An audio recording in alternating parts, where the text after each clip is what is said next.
Suzana estava aflita, pois tinha agendado na próxima semana, no primeiro horário, uma fiscalização do extinto Ministério do Trabalho e Emprego. Ela era gerente do Departamento de Recursos Humanos. A empresa onde trabalhava tinha 60 funcionários e não tinha contratado qualquer aprendiz.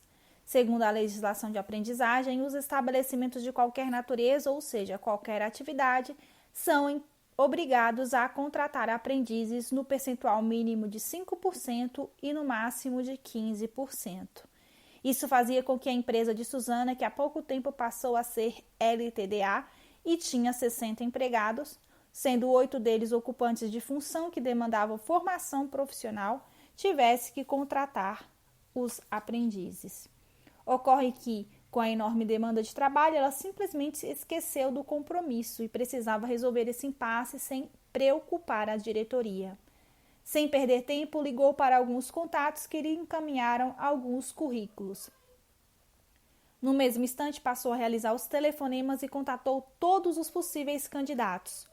Como estava no prazo para realizar a contratação de aprendizes, não podia exigir que já estivessem matriculados em cursos de aprendizagem.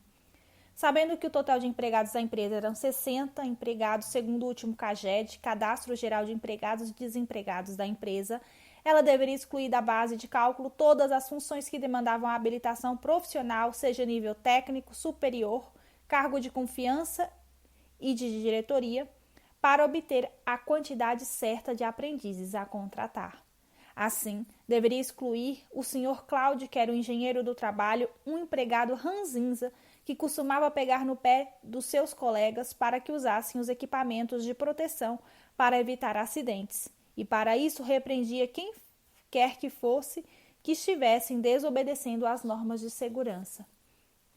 Também deveria excluir o Dr. Eduardo, o advogado que era apelidado de U negativo, já que sempre tinha uma opinião contrária e que barrava os desejos e anseios dos donos da empresa. De igual modo, o Dr. Mateus, que era médico do trabalho, e os comediantes Sr. Paulo, João e Fares, que eram mecânicos, e Túlio e Saulo, a dupla imbatível, que eram os eletricistas, bem como o seu diretor, Sr. Galvão Valença, e ela mesma, já que era gerente de RH. Com todas as exclusões, era preciso contratar até 3 aprendizes para cumprir a cota mínima. Suzana estudava onde colocaria os adolescentes contratados. Afinal de contas, é necessário o enquadramento de acordo com a Classificação Brasileira de Ocupações, CBO, elaborada pelo Ministério do Trabalho e Emprego, pois a função que admite a aprendizagem depende da necessidade de qualificação teórica, pois o aprendiz deve colocar em prática o que aprendeu no curso. A empresa de Suzana era uma indústria de plástico, dividida em setores de bastante ruído e contato com inflamáveis, lugares dos quais os aprendizes não poderiam trabalhar, salvo se maiores de 18 anos. Artigo 11, Decreto 5.598 de 2005. Pois em que pese o fornecimento das máscaras e protetores auditivos, estes não elidiam por completo a insalubridade e periculosidade dos ambientes.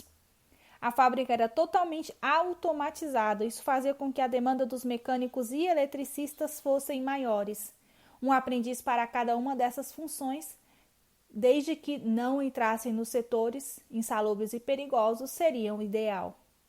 E também precisava do auxílio com a papelada da remuneração, férias, marcação de ponto e outras pendências administrativas.